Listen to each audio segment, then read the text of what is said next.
तामुलपुरनि सेसापानि पलासगुरि गामियाव मैदेर आरो सुबुंनि गेजेराव दावहा। थांनाय हरनि 11 रिंगासो समाव हाग्रानि मैदेर मानै फैनानै सेसापानि पलासगुरि गामिनि माखुसि नार्जारिनि थाग्रा न'खौ वालखौ नारफ्लांनानै जानो थाखाय थिनानै दोननाय माइ आरो माइरंखौ जालांदों। फोरमायथिनाय बायदिब्ला माखुसि नार्जारिया उन्दुना दङमोन। बे समावनो हरखाब बारिजों फैनानै न'नि वालखौ नारफ्लांनानै जानो थाखाय थिनानै दोननाय माइ आरो माइरंखौ जालांदों। तामुलपुर जिल्लानि सेसापानि ओनसोलाव माखासे सान सिगांनिफ्रायनो मैदेर आरो सुबुंनि गेजेराव सानफ्रोमबो सोमजिबाय थानाय दावहानि सायाव हाग्रा बिफान आरो आसाम सोरखार आरो बिटिसि सोरखार लोगोसे ओनसोलनि एमएलए मा राहा लागोन समाजो फोरमायसिगोन।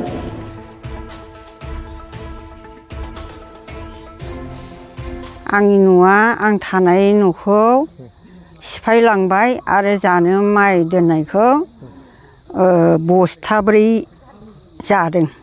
आङो उन्दुनानै दंमोन, ओमफ्राय उन्दुनानै दंखाय न' सिङावनो गाबख्रावबाय थाबाय रावखौबो मोनासै।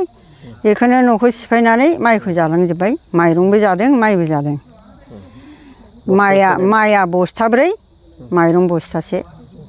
नों हारसिं थायो? आं हारसिं थायोमोन। रावबो गैया? रावबो गैया। 12था जाबाय होनदों, 12था जाबायमोन।